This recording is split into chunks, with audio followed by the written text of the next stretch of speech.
Viewers and welcome back to law Chakra. अब presidential reference case की hearing के दौरान सुप्रीम कोर्ट की 5 जज कॉन्स्टिट्यूशनल बेंच के सामने एक ऐसा मोमेंट आया जहां दो बड़े senior advocates Kapil Sibal and Abhishek Manu Singhvi एक ही इशू पर बिल्कुल अलग अलग रीडिंग्स लेकर आए। जी हाँ, आपने सही सुना। और इंटरेस्टिंग ये था कि दोनों ही स्टेट्स को रिप्रेजेंट कर रहे थे। सीनियर एडवोकेट कपिल सिब्बल ने वेस्ट बंगाल के लिए आर्ग्यू किया और सीनियर एडवोकेट अभिषेक मनु सिंघवी ने तमिलनाडु के लिए। इशू था article 200 of the Indian constitution. Governor की पावर्स और रोल क्या है जब एक बिल उनके पास आता है और उन्हें डिसाइड करना होता है कि उसे प्रेसिडेंट के पास भेजना है या नहीं। अब यहाँ पे एक ही चीज बहुत स्ट्राइकिंग थी। दोनों एडवोकेट्स के आर्ग्यूमेंट्स इतने अलग हो गए कि जस्टिस विक्रम नाथ ने खुद रिमार्क कर दिया कि ये सेल्फ कॉन्ट्रडिक्टरी लग रहे हैं। मतलब अपोजिट कैंप्स एक ही तरफ खड़े होके भी एक दूसरे की इंटरप्रिटेशन से अग्री नहीं कर पा रहे थे और इसी पे पूरा ड्रामा अनफोल्ड हुआ। तो क्या है ये पूरी स्टोरी, चलिए इस वीडियो में देखते हैं। अब डॉक्टर अभिषेक मनु सिंघवी ने अपने सबमिशंस में क्लियर कहा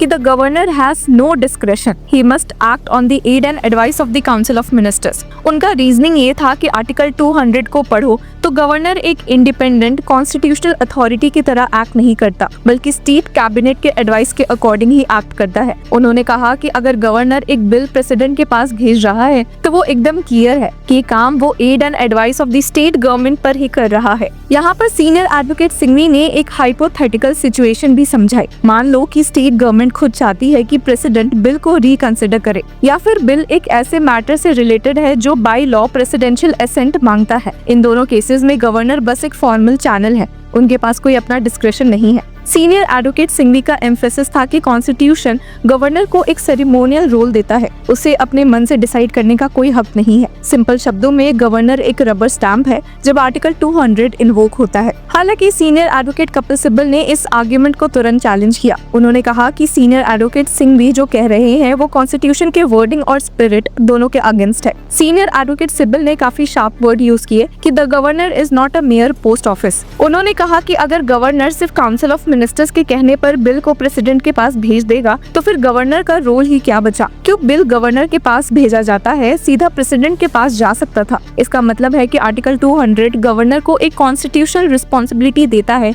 एक लिमिटेड लीवे जिसे वो यूज कर सकता है। सीनियर एडवोकेट कपिल सिब्बल ने एक और चीज हाईलाइट की कि आर्टिकल 200 के फर्स्ट प्रोविजो में लिखा है कि अगर गवर्नर एक बिल वापस भेजता है और लेजिस्लेचर उसे फिर से पास कर देता है तब गवर्नर को असेंट देना होता है। उन्होंने सवाल उठाया कि if the bill is returned on the aid and advice, where is the question of if the bill is passed again. ये फ्रेज ही दिखाता है कि गवर्नर के पास कुछ इंडिपेंडेंट रोल जरूरी है। सीनियर एडवोकेट सिब्बल का कहना था कि डिस्क्रेशन वर्ड गलत है, लेकिन एक प्ले इन द जॉइंट्स है, एक लिमिटेड सा कॉन्स्टिट्यूशनल स्पेस जिसमें गवर्नर अपना रोल निभा सकता है। मतलब वो ना तो एक डिक्टेटर है और ना ही एक पोस्टमैन। यहीं से दोनों सीनियर एडवोकेट्स के बीच एक फंडामेंटल डिफरेंस सामने आया। सीनियर एडवोकेट सिंघवी कह रहे थे कि गवर्नर जीरो डिस्क्रेशन एक्सरसाइज करेगा और हमेशा कैबिनेट के एडवाइस फॉलो करेगा, जबकि सीनियर एडवोकेट सिब्बल कह रहे थे कि गवर्नर के पास एक लिमिटेड कॉन्स्टिट्यूशनल रिस्पॉन्सिबिलिटी है जहां वो अपना माइंड अप्लाई कर सकता है। सुप्रीम कोर्ट ने भी इसी कॉन्ट्रडिक्शन को पिकअप किया। जस्टिस विक्रम नाथ ने बोला कि ये पोजीशंस एक दूसरे के अगेंस्ट लग रही है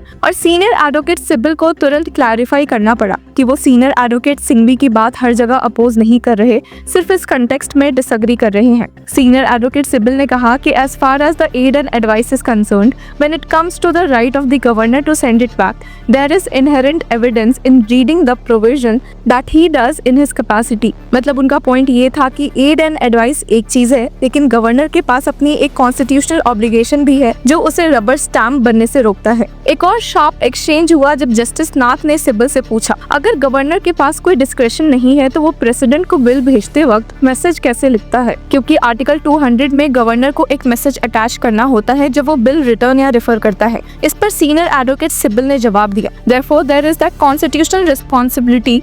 He is not a postman. There is some play in the joints, but there is limited play in the joints. उन्होंने एग्जाम्पल दिया कि अगर गवर्नर को लगता है कि बिल सेंट्रल लेजिस्लेशन से रिपंगेंट हो सकता है तो वो लॉयर से कंसल्ट करके उसे प्रेसिडेंट को रेफर कर सकता है, या अगर उसे लगता है कुछ अमेंडमेंट्स रिक्वायर्ड है तो वो सजेशन दे सकता है, लेकिन फाइनल अथॉरिटी उनके पास नहीं है, वो सिर्फ प्रोसेस फैसिलिटेट करता है। सीनियर एडवोकेट सिब्बल ने अपनी बात को एक लार्जर कॉन्स्टिट्यूशनल फिलॉसफी से जोड़ा। उनका कहना था कि कॉन्स्टिट्यूशन को इंटरप्रेट करने का सही तरीका है एक collaborative exercise of constitutional authorities. मतलब ना तो गवर्नर अकेले अकेले अपने मन से चले और ना ही उसे एक डम पोस्टमैन बना दिया जाए। बैलेंस चाहिए जहां गवर्नर अपनी लिमिटेड रिस्पॉन्सिबिलिटी एक्सरसाइज करे लेकिन हमेशा डेमोक्रेटिक ईथोस को रिस्पेक्ट करे। अब सवाल ये उठता है कि सुप्रीम कोर्ट ने इस कॉन्ट्राडिक्शन को इतना हाईलाइट क्यों किया? इसका जवाब सिंपल है।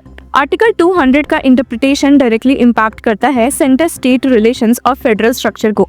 If Singhvi's reading is followed, the governor becomes completely powerless, acting merely as an agent of the state government. If Sybil's reading is followed, the governor retains a small independent space where he can discharge his constitutional responsibility. दोनों positions के अपने pros and cons है। Senior advocate Singhvi वाली approach democratic accountability को protect करती है क्योंकि elected government की एडवाइस ही चलती है, लेकिन सीनियर एडवोकेट सिबिल वाली approach federal checks and balances को थोड़ा और नुआंस्ड बना देती है। गवर्नर के पास लिमिटेड रोल होता है ताकि कोई रिपग्नेंसी या कॉन्स्टिट्यूशनल इशू इग्नोर ना हो। अब कोर्ट के लिए सबसे बड़ी चैलेंज ये होगी कि वो इस कॉन्ट्राडिक्शन को कैसे रिजॉल्व करे, क्योंकि दोनों साइड्स के आर्ग्यूमेंट्स अपने अपने जगह स्ट्रॉन्ग है। जस्टिस विक्रमनाथ का रिमार्क यही दिखाता है कि कोर्ट भी ये देख रही है कि अपोजिशन खुद एक पेज पर नहीं है। अब ये एक क्लासिक कॉन्स्टिट्यूशनल डिलेमा है कि कैसे एक प्रोविजन को ऐसे रीड किया जाए कि गवर्नर नीदर डिक्टेटोरियल बने और ना ही सेरेमोनियल रबर स्टैम्प। कोर्ट को एक बैलेंस्ड इंटरप्रिटेशन देना होगा जो democratic principles and constitutional responsibilities